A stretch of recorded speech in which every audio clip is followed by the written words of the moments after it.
Kung hindi ka mahilig sa karne, baka yung ganitong klaseng ulam magustuhan mo. Madali lang gawin at siguradong mapaparami ang kain mo dito. Yung sabaw pa lang ng gata talagang ulam na.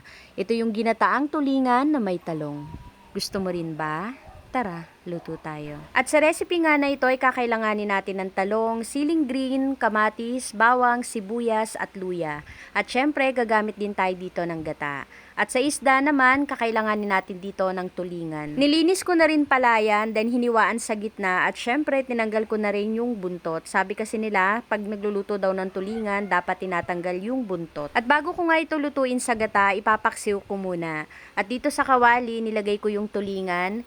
Then lagyan natin ito ng luya, asin, paminta, suka at tubig. Hindi ko na rin pala pinutol-putol yung tulingan kasi medyo maliliit itong nabili ko. Pero kung gusto ninyo na pagka nagluluto ng ginataang tulingan mas maliliit, pwede rin nyo naman pong putulin yan. After nating may lagay yung mga ricado, takpan lang natin ito at pakuluin sandali.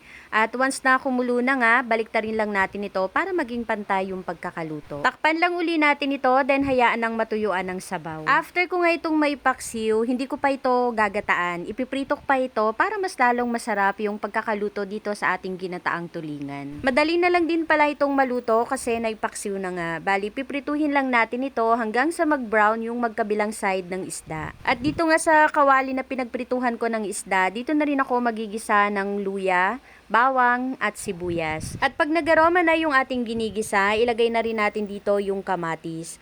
Haluin lang natin ito at lutuin sandali bago ilagay yung coconut milk.